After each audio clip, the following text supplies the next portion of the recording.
Hello students, welcome to online classes of BA Honours Part 2. I am Dr. Gayatri Yadav, Associate Professor in BSR Government Arts College, Alwar.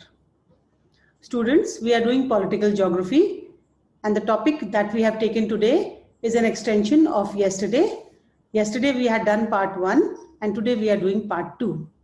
तो आज जो topic हम ले रहे हैं वो है राजनीतिक भूगोल में आर्थिक तत्व, role of economic elements in emergence of states, और ये पार्ट 2 है।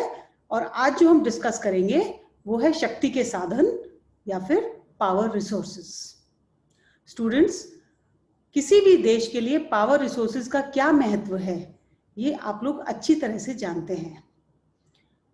कोई भी देश ऊर्जा पे चलता है और पावर रिसोर्सेज के कारण ही देश का विकास होता है। इसलिए हम कह सकते हैं कि अन्य खनिजों की अपेक्षा शक्ति के साधनों का देश के विकास एवं राजनीतिक शक्ति के लिए अत्यधिक महत्व होता है। शांति काल में इनका उपयोग परिवहन, उद्योग एवं अन्य संबंधित क्रियाओं में किया जाता है। युद्ध काल में इनका महत्व और भी अधिक हो जाता है। शक्ति के साधनों के अभाव में राज्य का विकास अवरुद्ध हो जाता है। आर्थिक विकास का प्रत्यक्ष प्रभाव राजनीतिक शक्ति पर पड़ता है। जो देश जितना ज्यादा शक्ति संसाधन को पोजेस करता है या जिस देश में जितने अधिक शक्ति के संसाधन होते हैं वो देश उतना ही स्ट्रांगली इमर्ज होता है, उतना ही मजबूत होता है और विश्व के दूसरे देशों के ऊपर अपना आधिपत्य जमा सकता है। तो आज जो हम डिस्कस करने वाले हैं शक्ति के संसाधन वो है आणविक शक्ति, पेट्रोलियम, कोयला और जल विद्युत शक्ति। तो स्टूडेंट्स, आप लोग जानते हैं कि ये चारों जो शक्तियां हैं इनके बिना किसी भी देश का अस्तित्व ही संभव नहीं है। जिन देशों में ये चारों प्रकार के संसाधन अत्यधिक हैं जैसे यूएसए और रूस, वे ही विश्व की बड़ी शक्तियां आज बने हुए हैं। विश्व में ऊर्जा के उपभोग में निरंतर वृद्धि हो रही है जिसके कारण राजनीतिक गतिरोध एवं सहयोग दोनों हो रहे हैं। प्रमुख ऊर्जा के स्रोतों का संक्षिप्त विवरण इस प्रकार है। तो सबसे पहले सबसे इंपॉर्टेंट ऊर्जा स्रोत को हमने लिया है and that is atomic energy या आणविक शक्ति। आप लोग सब एटॉमिक एनर्जी के बारे में जानते हैं कि बहुत ही कम मात्रा में, कुछ ऑन्स में एटॉमिक जो मटेरियल्स हैं जो एटॉमिक एनर्जी देते हैं वो बहुत अधिक ऊर्जा देते हैं। इसके विपरीत यदि हम कोयले को यूज करें तो कोयला हमें बहुत सारे टन में कोयले की आवश्यकता पड़ती है। इसलिए एटॉमिक एनर्जी किसी भी देश के लिए आज सबसे महत्वपूर्ण ऊर्जा स्रोत है और ज्यादातर देश इसको विकसित करने में लगे हुए हैं। वर्तमान शताब्दी में असीम शक्ति के स्रोत के रूप में आणविक शक्ति का उदय हुआ है।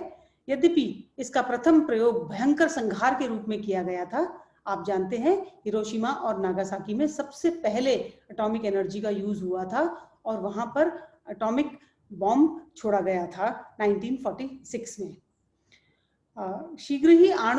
लेकिन उसके बाद ये शीघ्र ही आणविक विद्युत के रूप में संयुक्त राज्य अमेरिका, फ्रांस एवं रूस में इसका उपयोग किया जाने लगा। ग्रेट ब्रिटेन ने भी अपना प्रथम आणविक बिजली घर 1956 में कम्बरलैंड में स्थापित किया। इसके पश्चात न केवल अन्य विकसित देशों में अपितु आज भारत में भी पूरे 7 अणु शक्ति केंद्र शक्ति उत्पादन कर रहे हैं। अणु शक्ति अन्य शक्ति के साधनों की तुलना में असीम है। जैसा मैंने आपको बताया था कि इसका अनुमान इस तथ्य से हम लगा सकते हैं कि 1 पौंड यूरेनियम जो कि एटॉमिक एनर्जी को प्रोड्यूस करने में यूज होता है, 1 पौंड यूरेनियम से 120 लाख किलोवाट प्रति घंटा शक्ति का उत्पादन होता है। और यदि हमें इतनी ही शक्ति कोयले से उत्पादन करनी पड़े तो हमें इतनी शक्ति उत्पादन के लिए 6000 टन की आवश्यकता होगी। तो स्टूडेंट्स, आप तुलना कर सकते हैं कि 1 पौंड लगभग 500 ग्राम, 494 ग्राम होता है शायद 1 पौंड और 6000 टन, 1 पौंड यूरेनियम और 6000 टन कोयला। तो आणविक शक्ति कितने कम मटेरियल से बन जाती है। आणविक शक्ति के प्रमुख स्रोत यूरेनियम तथा थोरियम धातु हैं। ये विश्व में अति सीमित मात्रा में मिलते हैं क्योंकि इनकी बहुत थोड़ी मात्रा ही काफी होती है। इसलिए अति सीमित मात्रा से भी अच्छी तरह से हम एटॉमिक एनर्जी प्रोड्यूस कर सकते हैं। यूरेनियम कनाडा के ग्रेट बेयर झील के क्षेत्र में तथा कांगो में पर्याप्त है। संयुक्त राज्य अमेरिका के कोलोराडो पठार, रूस के मध्य एशिया के तुयामुयून तथा माजिल लेक क्षेत्र में, साइबेरिया के तारक क्षेत्र तथा बैकाल झील के क्षेत्र में यूरेनियम उपलब्ध है। इसके अतिरिक्त दक्षिण अफ्रीका तथा ऑस्ट्रेलिया में भी सोने के साथ गौण रूप में यूरेनियम प्राप्त होता है। थोरियम हमें भारत में केरल के तट पर और श्रीलंका एवं फ्लोरिडा तट के निकट अति सीमित मात्रा में प्राप्त होता है। वर्तमान विश्व में आणविक शक्ति का अत्यधिक महत्व है। राज्य के लिए यह एक विशाल शक्ति का स्रोत है। वर्तमान समय में शक्ति की मांग की पूर्ति इसी के द्वारा संभव है। यही कारण है कि यूरेनियम तथा थोरियम को सामरिक महत्व का खनिज माना जाता है। जिस देश में यूरेनियम और थोरियम अच्छी मात्रा में उपलब्ध हैं, वो निश्चित रूप से एक शक्ति के रूप में उभर कर आते हैं और उनकी राजनीतिक पावर काफी बढ़ जाती है। यदि आणविक शक्ति का नियोजित ढंग से प्रयोग शांतिकरण कार्य में होता रहा तो निश्चय ही इसके द्वारा शक्ति की समस्या का पूरे विश्व में निराकरण किया जा सकेगा। परमाणु शक्ति राजनीतिक स्वरूप को वर्तमान समय में अत्यधिक प्रभावित कर रही है। द्वितीय महायुद्ध में जापान के हिरोशिमा तथा नागासाकी शहर पर अणु बम का प्रहार और उससे हुए विध्वंस ने मानव को यह दिखला दिया कि अणु शक्ति का संहारक स्वरूप विश्व को समाप्त करने की क्षमता रखता है। आज बहुत सारे देश हैं जो एटॉमिक बॉम्ब और उसके बाद अब न्यूक्लियर बॉम्ब की भी पूरी क्षमता रखते हैं और उसका परीक्षण भी बहुत सारे देश कर चुके हैं। और यदि ये किसी भी युद्ध में यदि काम लिए गए तो ये विश्व में काफी विध्वंस मचा सकते हैं। फिर वह मात्र प्रारंभिक प्रयोग था, उसके पश्चात कम तकनीक तथा उसकी शक्ति में अत्यधिक विकास कर लिया गया। अणु बम के अतिरिक्त अनेक दूर से मार करने वाले प्रक्षेपास्त्रों में भी इस शक्ति का प्रयोग हो रहा है। मिसाइल्स में इस शक्ति का प्रयोग होता है। इसमें विश्व की संयुक्त राज्य रूस, चीन, फ्रांस आदि देश प्रमुख हैं। केवल विकसित देश ही नहीं अपितु विकासशील देश भी इस दिशा में प्रयत्नशील हैं। हर देश चाहता है कि उसके पास एटॉमिक और न्यूक्लियर पावर हो। पाकिस्तान का उदाहरण स्पष्ट है। इसी कारण से परमाणु शक्ति प्रदायक खनिजों को सामरिक खनिज या स्ट्रैटेजिक मिनरल्स का नाम दिया गया है। यूरेनियम, थोरियम आदि मिनरल्स को स्ट्रैटेजिक मिनरल्स का नाम दिया गया है। जिस देश के पास ये बहुतायत में है वो उसको रिवील भी नहीं करना चाहते, बताना भी नहीं चाहते कि हमारे पास ये है, और सब इसको अपने उसमें कवर के नीचे सब इस काम को करते रहते हैं। परमाणु शक्ति के विध्वंसक स्वरूप से अधिक उसका शक्ति प्रदायक स्वरूप अधिक महत्वपूर्ण है तथा विश्व की शक्ति समस्या को पूर्ण करने के लिए आशादीप है।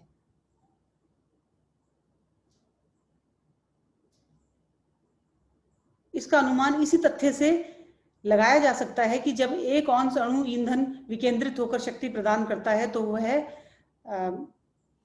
100 टन जलते हुए कोयले के बराबर होता है। अणु शक्ति प्रदान करने वाले खनिज यूरेनियम, थोरियम और बेरिलियम है। इसके अतिरिक्त जिक्रोनियम तथा ग्रेफाइट भी सहायक रूप में प्रयुक्त होते हैं। यद्यपि इस ऊर्जा को प्राप्त करने के लिए जो परमाणु भट्टी बनानी पड़ती है उस पर अत्यधिक व्यय होता है तथा उच्च स्तरीय तकनीकी ज्ञान की आवश्यकता होती है। यही कारण है कि विश्व के उन्नत देश ही इसका अधिकतम लाभ उठा रहे हैं। यूरेनियम खनिज परमाणु ऊर्जा का प्रमुख स्रोत है। विश्व में यह खनिज बेल्जियम, कांगो, कनाडा, संयुक्त राज्य, रूस, ऑस्ट्रेलिया, चेकोस्लोवाकिया, दक्षिण अफ्रीका, ब्राजील तथा भारत में उपलब्ध है। थोरियम भारत तथा ब्राजील में, बेरिलियम अर्जेंटीना में उपलब्ध है। परमाणु ऊर्जा प्राप्त करने में अग्रणी देश संयुक्त राज्य, रूस, ग्रेट ब्रिटेन, कनाडा, फ्रांस, चीन, जापान, ऑस्ट्रेलिया, जर्मनी आदि हैं। भारत में भी अणु शक्ति कार्यक्रम को प्रधानता दी जा रही है क्योंकि इससे शक्ति की समस्या का समाधान संभव है। और स्टूडेंट्स, आपको पता होगा कि इंडिया में हमारे पास 7 परमाणु बिजली घर हैं। फर्स्ट परमाणु बिजली घर तारापुर में 1969 में स्थापित किया गया था।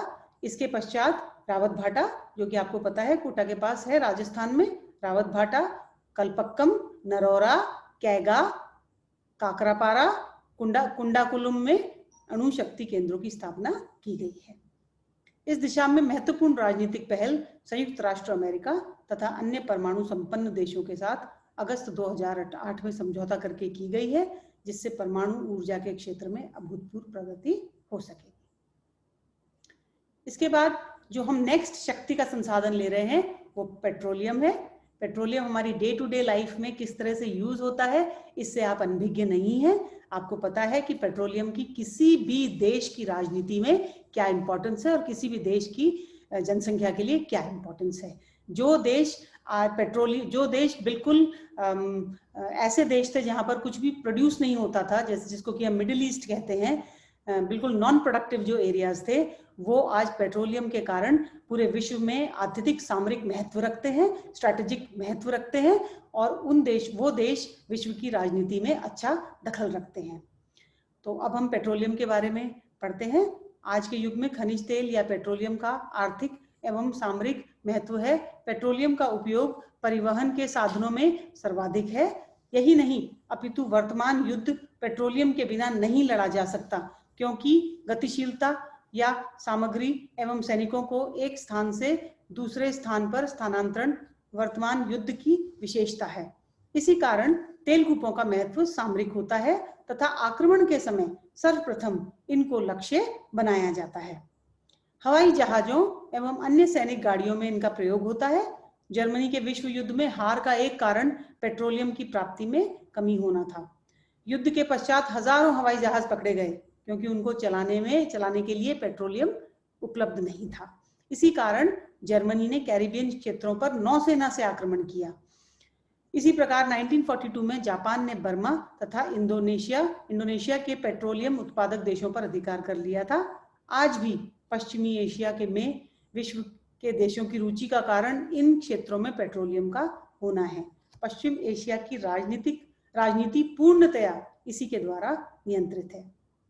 विश्व के पेट्रोलियम उत्पादक देशों को 5 भौगोलिक प्रदेशों में समाहित किया जाता है।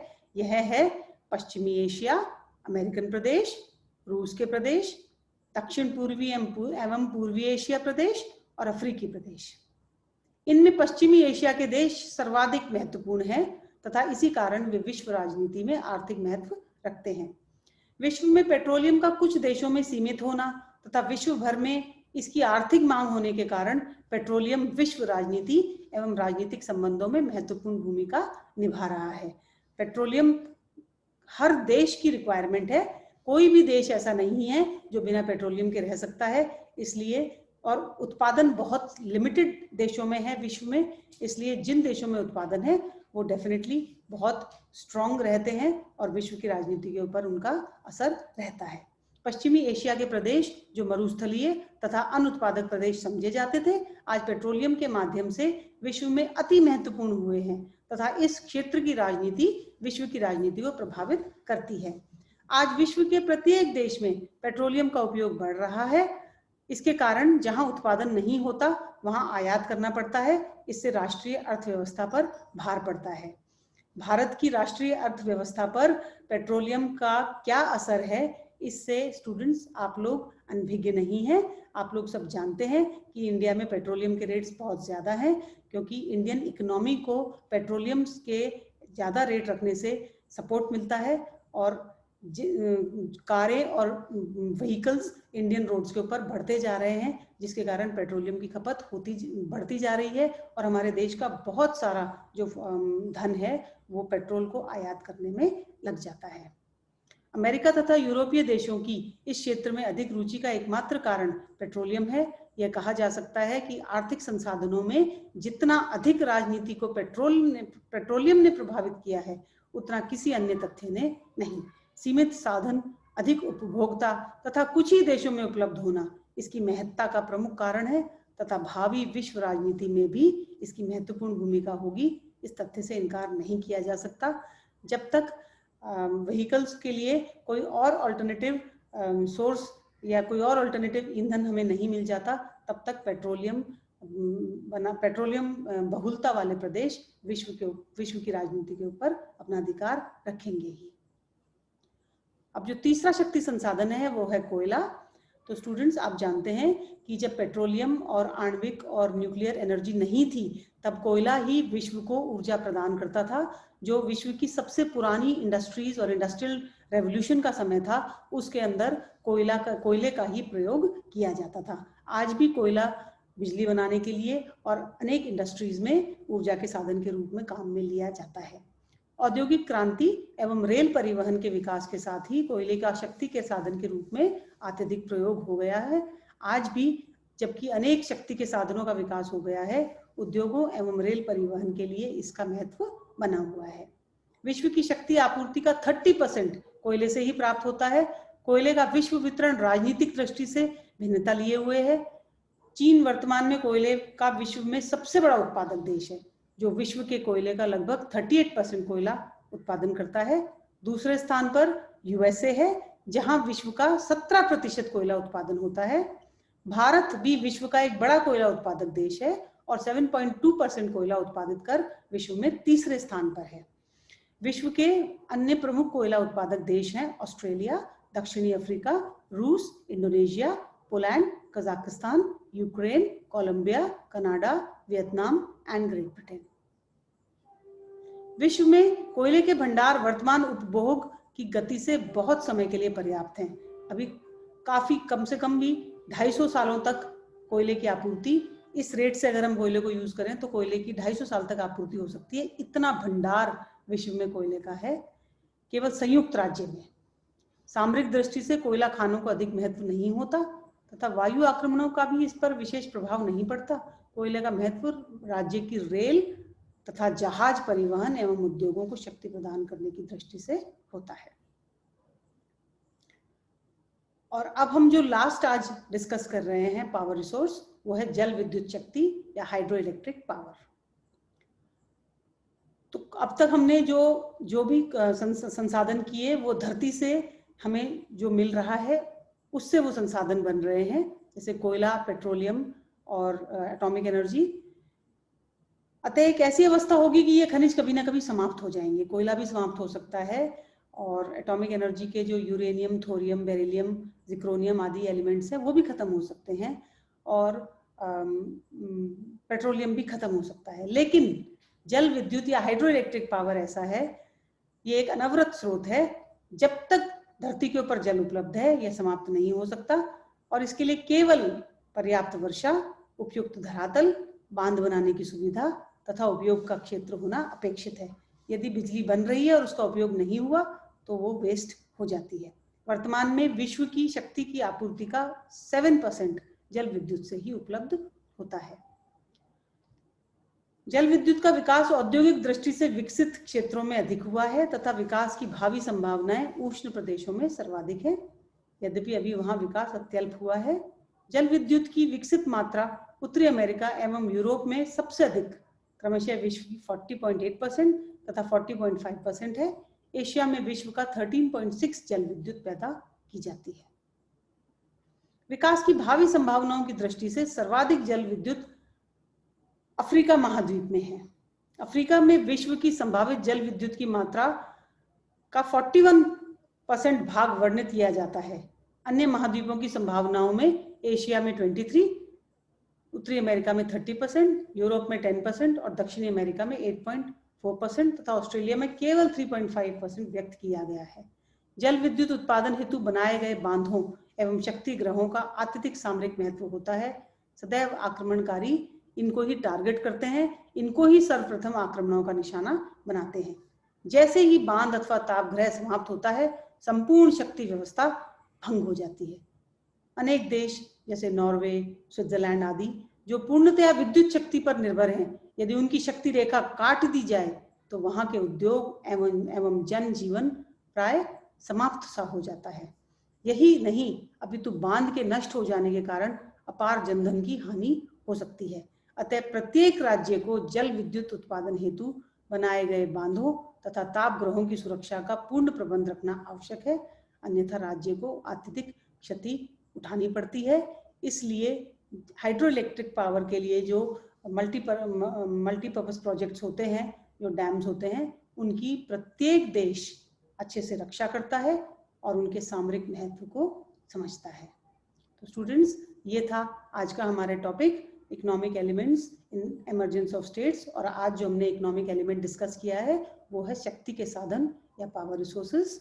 यदि टाइपिंग में कोई एरर हो तो प्लीज बेयर विद मी, और आपको यदि कोई प्रॉब्लम हो तो हम अब आपके क्लास का जो व्हाट्सएप ग्रुप है उस पर वो प्रॉब्लम डिस्कस कर सकते हैं।